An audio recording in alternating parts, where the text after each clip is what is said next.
Hi guys, welcome back to my channel, or if you're new here, welcome.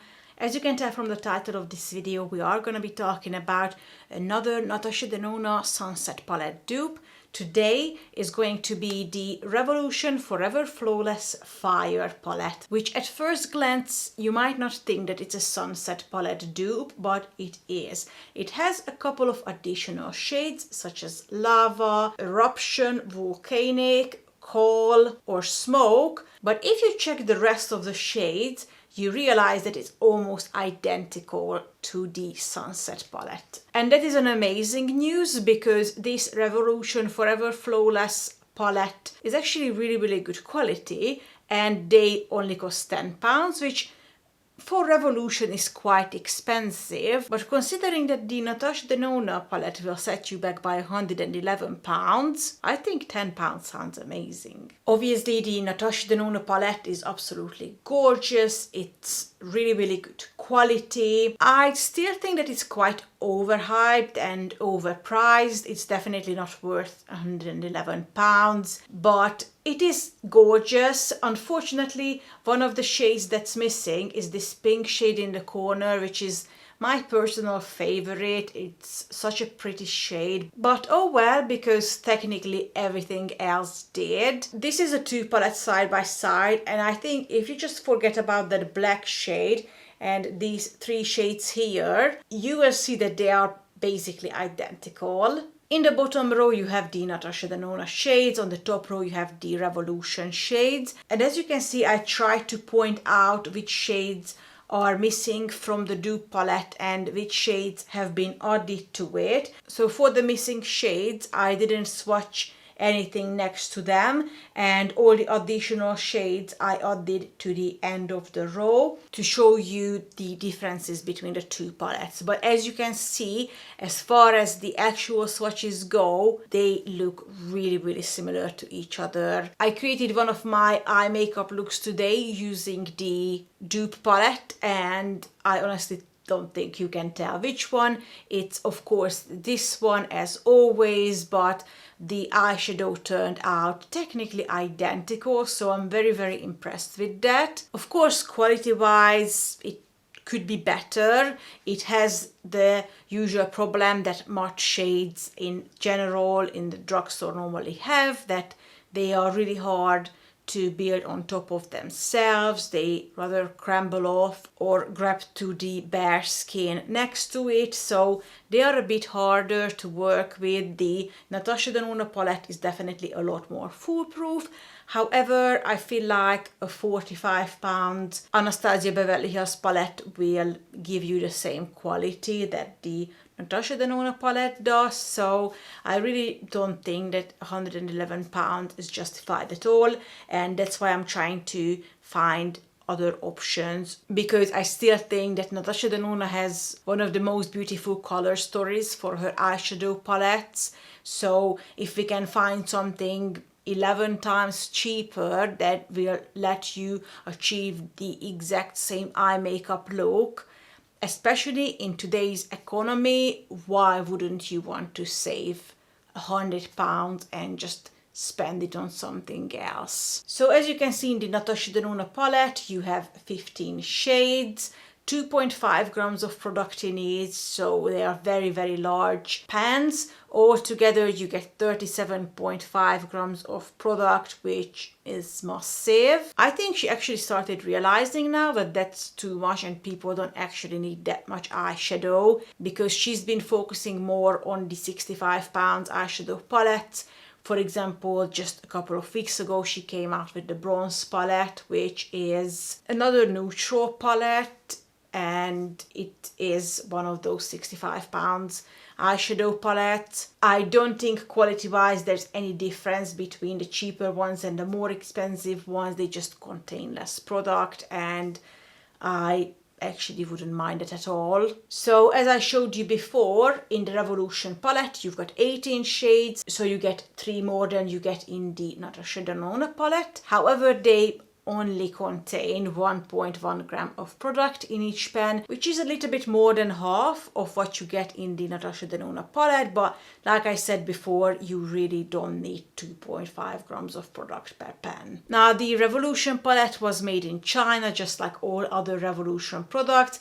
However, they are a cruelty-free brand, so I believe they are not selling their products in China. Whilst the Natasha Denona palette was made in Italy. Funnily enough, the Natasha Denona palette not just doubled the size but also doubled the shelf life. It has 24 months whilst the Revolution palette has 12 months. Now, regardless of that, it's a powder product, so I think you're fine to use it for about 3 years, or when you start feeling that the quality starts declining. As I said before, I completed one of these eyes today using the dupe palette, and I think it turned out technically identical to the original one, so I'm very excited to show you how I created it. And whilst I'm completing this eye makeup look, I will of course tell you more in detail how I feel about the application of each shade, the blendability, the opacity, and what I overall think about these two palettes.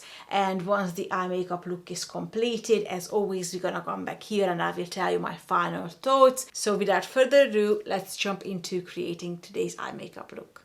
As always, I'm gonna be using the cheaper palette on this side of the face, which is today going to be the Revolution Forever Flawless Fire palette. And the more expensive palette on this side of the face, which is today going to be the Natasha Denona Sunset palette. And for the first time ever, I haven't actually done my face makeup yet. All I've done was my eyebrows and some concealer under my eyebrows, some primer on my eyelids.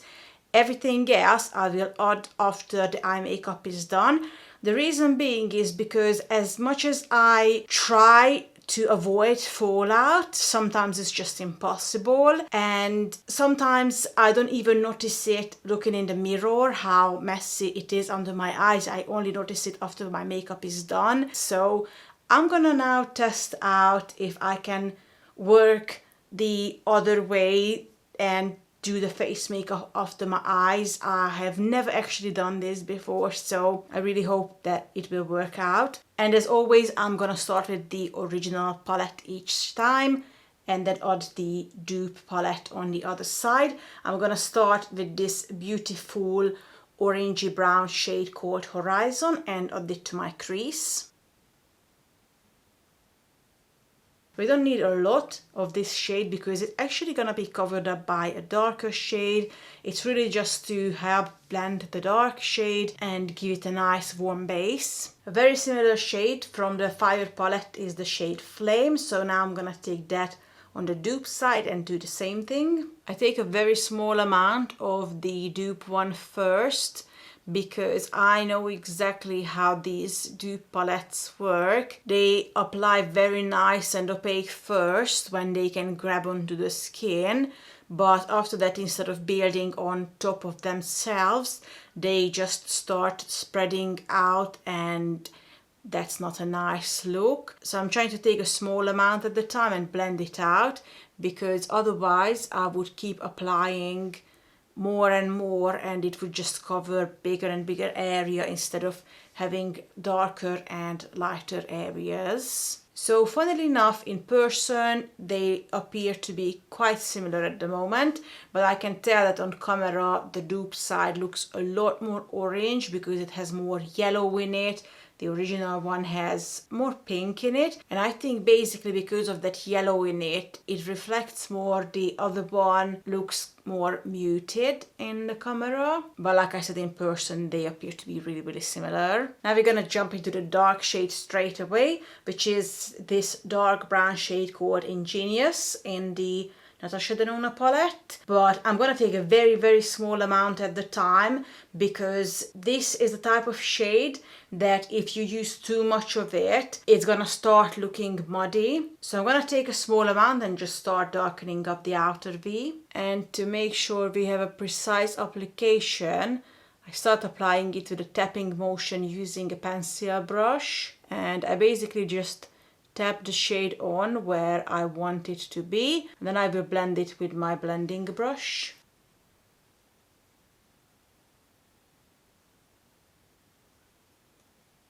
one mistake I make over and over again is that I bring out the shade too far on the side.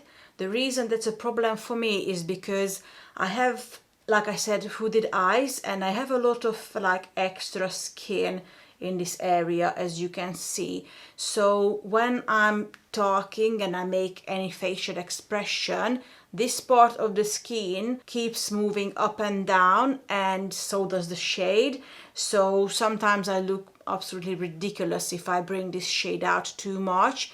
So I'm really trying hard to keep it close to the lid in the outer corner, and I do the same thing with my eyeliner as much as I can, because I'm not 20 anymore and I need to be more careful about where I place my makeup. I need to consider that it's not just an Instagram photo, it's for real life, and in real life you make facial expressions and you move, and you normally don't wanna look hideous whilst you're doing that. So yeah, I'm trying really hard to keep it closer to my lash line in the outer corner. So I try not to bring it out more than that. So as you can see, at this point I just keep adding this darker shade and blending it. It doesn't need to be perfect because I'm gonna add some concealer for a cut crease in a second. So it really doesn't need to be perfect. You just need to make sure that you don't bring it up too much, because it is a dark shade and you don't want to have dark color too close to your eyebrows. Alright, so that's the dark brown shade so far. I'm gonna leave it like this for now, jump into the dupe side, and then after we applied the cut crease and the shimmery shade on the cut crease, we're gonna come back and work on this dark color a bit more. So in the dupe palette we have a dark-ish brown shade called Burn, but it's not really dark enough, unfortunately. So we have a black shade as well called Coal. Now this one is obviously far too cool toned and black on its own, but if I mix it together with Burn, we're gonna get a shade very, very similar to this one. I'm gonna start with applying some of the black shade, and then we're gonna use the brown one to blend it out. Hopefully that will help us achieve the same thing we had on the other side. Obviously I keep looking in the mirror because I'm trying to make sure that what I'm doing is symmetric.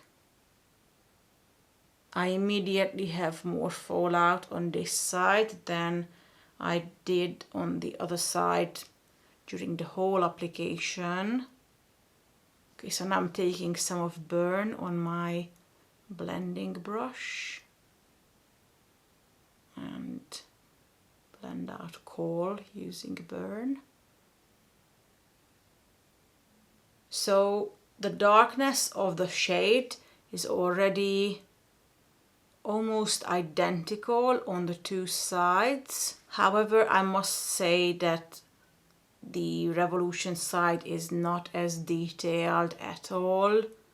Of course, I'm sure you guys can see that as well. You would expect a £111 palette to outperform a £10 palette, so I think that is only natural. I'm gonna go off camera quickly, add some concealer for the cut crease, and then I will be back to apply the shimmery shade.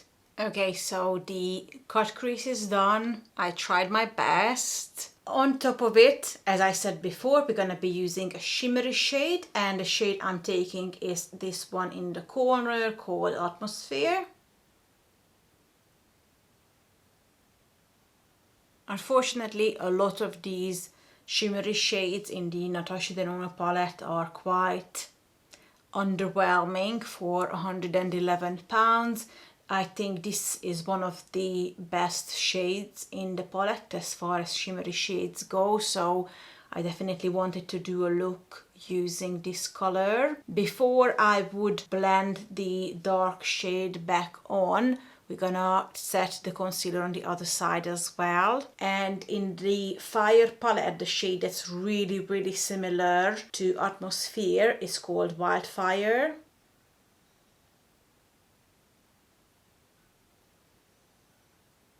I think this shade looks technically identical, and I would even say that it looks more stunning on the dupe side. Obviously the dark shade kind of disappeared on the original side because it didn't go up as high as it did on the dupe side, so we're gonna make that more symmetric now in a second.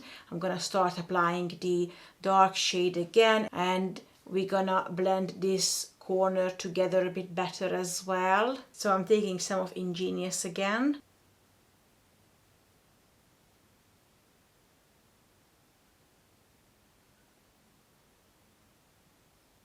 Alright, I think I'm gonna leave it as it is. The dark shade seems to be really hard to apply at this point that I have the shimmery shade on. It just doesn't want to apply on top of the shimmery shade.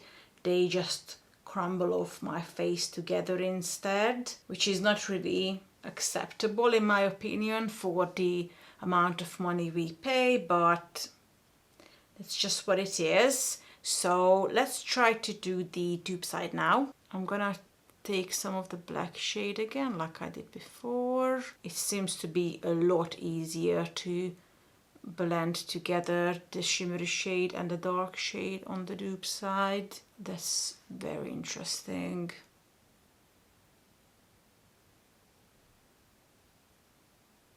Okay, now I'm gonna take the shade Ice Cold and I'm gonna apply this on my brow bone and a little bit in my inner corner. As you can see, this is a really subtle shimmery shade. We have one in the Fire palette which is super similar. It's called Bonfire. This has a hint more pink in it. The other one is more like a yellow toned color, but once you apply it on the eye, it's super similar. So again, I take this on my brow bone. This is a little bit less subtle. I actually kind of prefer the shimmery shades in the dupe palette, I'm not gonna lie. Okay, before we would do the under eyes and we would apply the last shade that we're gonna be using today, I'm gonna go off camera for a second and I'm gonna use this razor sharp liner from Urban Decay in the shade Space Cowboy to make this eye makeup look a little bit more special because it's kind of dull at the moment. Alright, so as you can see, I ended up doing not just that golden eyeliner, but I also ended up completing my face makeup because I had some noise going around in the house, and to avoid wasting any time, I decided to complete that already. Now we're gonna jump into the last shade we're gonna be using from this palette, and that is the shade Sun-Dazed. And I'm gonna take some of the shade on this smudger brush and basically just apply some of it near this gold line. I don't like when you have a huge contrast between the eyeliner and the rest of the eye makeup and there's really nothing holding them together. On the Revolution side, this shade is called Firelight. And again, I'm gonna take some of that gold shade and add it on top of this cranberry shade next to the golden eyeliner. Wow, the two sides look absolutely identical, honestly. Alright, so now I'm gonna go off camera once again and I'm gonna add some mascara. I'm gonna add some black eyeliner pencil just where my lashes are, very close to them. We're not gonna do any eyeliner or part of that today. And I'm gonna also add some lipstick. Once I'm done with all of that, I'm gonna be back and I will tell you my final thoughts about this dupe palette. Alright, so this is how once again the completed makeup looks like. I think the two sides look absolutely identical. I don't know what do you guys think, but I think they're just so similar. As I said, I did have some issue with the dupe shades when I was trying to build them up because just like all other dupe palettes and drugstore palettes, you can't really build up the shades, but other than that, the end result just speaks for itself. It's a really good dupe. So if you don't want to spend £111 on the original palette, definitely consider the Revolution Forever Flawless Fire palette because it's a beautiful dupe. So that's it for today, guys. I hope you enjoyed this video. If you did, please don't forget to give it a thumbs up. Subscribe to my channel if you haven't already, because I would love to have you here. And until next time, take care of yourself. I will see you very soon.